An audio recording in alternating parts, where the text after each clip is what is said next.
Sveiki visi, šiandien savaitės pabaigai norim pademonstruoti iš kito miesto, kai visą laiką atvykusi Volvo automobilį. Tai yra Volvo XC60 faceliftinis modelis, 2015 metai, 6 cilindrų eilė, 224 kW, 3 litrų T6 vadinamas varikliukas. Na, be abejonės puikiai važiuojantis ir puikiai draugaujantis ir dirbantis su dujinė įranga, žinoma, su tinkamai sukomplektuota ir sumontuota sistema.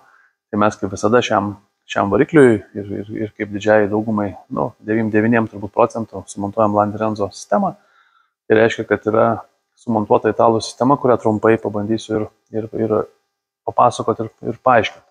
Taip pat dujų reduktorius yra sumontuotas maždaug štai šitoje vietoje, yra montuojamas pačio didžiausio našumo, galingumo ir pajėgumų Landrenzo LI10 Turbo Oversize dujų reduktorius. Dujiniai purkštukai Landrenzo grupiai priklausantis A, B, A+ yra sumontuoti po variklį dengiančių gaubtų.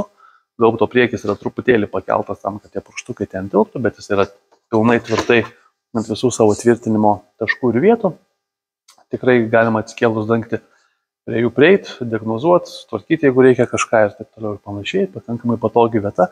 Plius stengiamės viską sudėti taip, kad neitų čia žarnos kažkokie filtrai po kolektorium arba ten žarnos virš tepalo filtro, kurį reikia keisti ir taip toliau, kad tie dujinės įrangos visi komponentai kiek įmanoma mažiau trukdytų einamiem variklio aptarnavimo darbam. Dujinės įrangos saugiklis yra sumontuojamas greta akumuliatoriaus, slepiasi viskas po dangčiu, lygiai čia pat turim ir mūsų diagnostinę jungtį, dujinės įrangos saugiklį.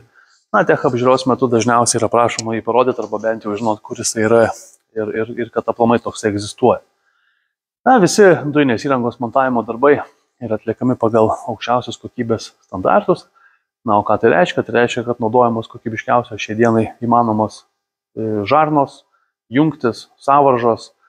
Visa tai yra naudojama tam, kad keltų kiek įmanoma mažiau problemų, kad puikiai būtų galimas automobiliu važiuoti, išnaudoti jo dinamiką, nes iš tikrųjų variklis yra labai dinamiškas, puikiai tinkantis tiek mieste, tiek ir už miesto ribų važiuoti. Tai darantis labai tą dinamiškai ir tikrai ta trauka pakankamai įspūdinga, tikrai labai maloniai vairuoti tokį automobilį malonu ir be abejonės dujomis tai neturi pasikeisti.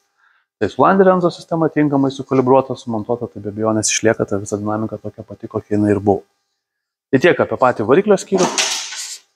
Dujų perjungimo mygtuką sumontuojam centrinės konsolės nugarinėje dalyje. Aš pridėsiu nuotrauką, bus galima pasižiūrėti, pamatysit. Dujų balionui vietos daug čia labai nėra, bet jis yra montuojamas atsarginio rato vietoje po dangčiu. Po juo yra viskas švaru, gražu, tvarkinga, viskas užsidaro lygiai. Yra sumontuotas 47 litrų atsarginio rato vietoje balionas. Dujų pildymą irgi truputį dedam energijos ir pastangų, sutrumpinam, ištekinam specialiai trumpesnį angalį, tam, kad viskas gražiai slėptųsi po dangteliu, mes atsidarom. Galim piltis dujas.